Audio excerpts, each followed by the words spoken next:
Christian Audio, a division of Recorded Books, presents Light Warriors, a heavenly strategy for spiritual warfare by Joshua Mills. Foreword by Katie Souza. Narrated by Joshua Mills. Publisher's note.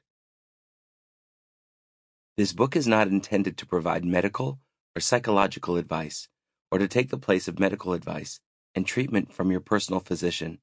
Those who are having suicidal thoughts or who have been emotionally, physically, or sexually abused should seek help from a mental health professional or qualified counselor. Neither the publisher nor the author's ministry takes any responsibility for any possible consequences from any action taken by any person reading or following the information in this book. If readers are taking prescription medications, they should consult with their physicians and not take themselves off prescribed medicines without the proper supervision of a physician.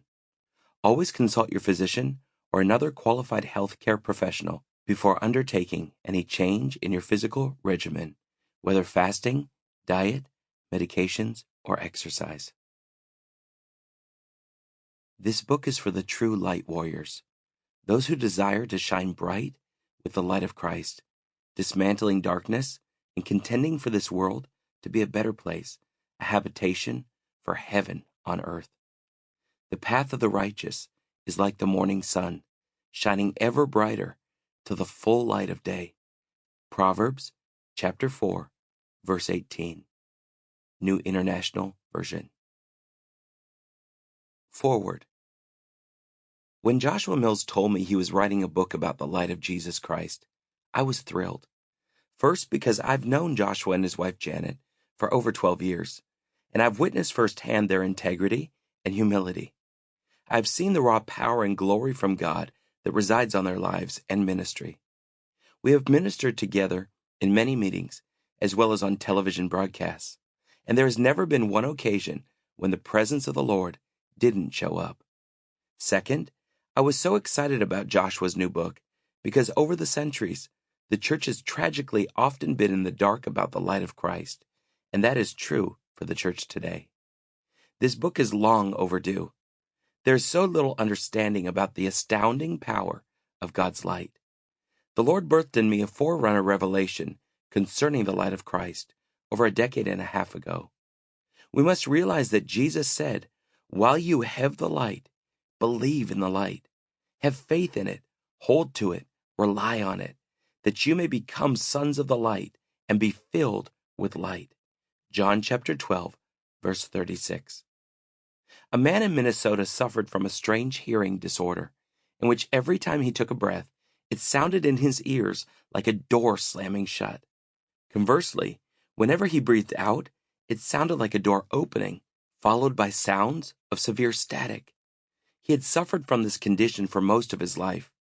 The interference to his hearing was so bad that he became very proficient at reading people's lips during conversations because it was extremely difficult for him to understand clearly what they were saying. However, he attended one of my meetings, and as I taught about the healing power of Jesus' light, he was totally healed of this condition. When he came up on the platform to testify, I asked him to test his hearing by breathing in and out. As he did so, he began to weep and cried out, "It's gone." Christ is the light of the world, and his light brings life. What Joshua is about to reveal to you in Light Warriors must never be thrown to the side and forgotten after the closing chapter. As you receive the illumination contained within this book, you will be infused with the life-giving power of the Son of Righteousness as he arises on you with healing in his wings and beams of light. See Malachi chapter 4, verse 2. Psalm 119, verse 130 says, "The entrance and unfolding of your words give light. Their unfolding gives understanding, discernment, and comprehension to the simple." As you follow along with Joshua, your decrees will be established because the light is shining upon your ways. I also encourage you to lay hands on yourself as you listen, because the Bible says, He, God, covers his hands with the lightning and commands it. Sample complete. Ready to continue?